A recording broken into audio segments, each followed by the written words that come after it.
今年 NCC 加了史上第一課行動網絡受阻演練，就是你手機網絡斷半個小時。台灣這麼小，應該大家都會面臨戰爭啊，為什麼南部就特別不用？因為他們是獨派，有台獨金剛罩護體，所以我們動不了他們。如果政府可以決定網絡怎麼分級限流，不就是一個數位中介法的實習嗎？黨是可以決定誰的流量，那誰的通訊是重要的？8月7號到8月13號，2026年呢，城鎮韌性防空演習，就以前的萬安演習改名升級嘛。那為什麼不能叫萬安演習呢？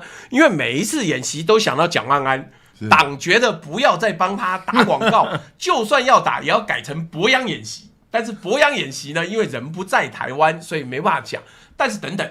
今年 NCC 加了史上第一課行動網絡受阻演練，中部7縣市8月10號下午2點半到3點，北部7縣市8月13號下午2點半到3點，各30分鐘演什麼？模擬啟動災害漫遊跟分級限流之後，行動網絡頻寬不足被降速，你的手機剩下什麼？語音通話、簡訊、官方警報，影音不能看，社群滑不動，外送叫不了。如果你真的要模擬戰時會發生的狀況，那你乾脆全斷啊！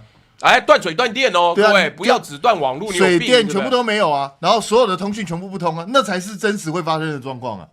你覺得老公在攻擊你的時候，他會只讓你限流而已嗎？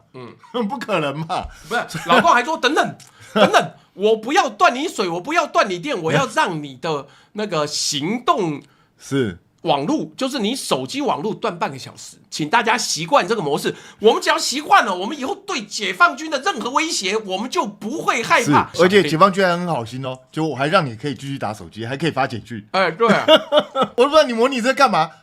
跟真實狀況毫不相干啊！而且更奇怪的就是，全台灣各地都要模擬，就南部不用。哎，為什麼？為什麼呢？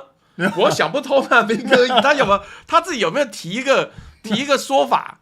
完全沒有，他完全沒解釋為什麼啊！如果要戰爭，台灣這麼小，應該大家都會面臨戰爭啊！為什麼南部就特別不用？老公想說，哦，南部是民進黨的重鎮，因為他們是獨派，有台獨金剛罩護體，所以我們動不了他們。所以斷不了，所以我們不敢斷，然後還是斷北部、中部就好。這什麼鬼啊！我這莫名其妙。你那半小時不能叫 Uber， 不能夠叫 Foodpanda， 不能夠叫計程車，請問這種演習到底是要我適應什麼東西？沒有美食外送的人生嗎？是啊，我不知道啊，這到底在演習什麼東西？我不曉得這演習，而且這個對現實狀況根本沒什麼幫助啊。請問一下，你只有半個小時的時間，那大多數人會幹嘛？不抓 A 片。所以這一次演習演的是一個軟弱到不行的整個就是解放軍心懷仁慈，只把你的上網抓 A 片的管道封鎖。所以他演練的不是網絡死掉你怎麼辦，他的意思是，如果政府可以決定網絡怎麼分，政府要怎麼分？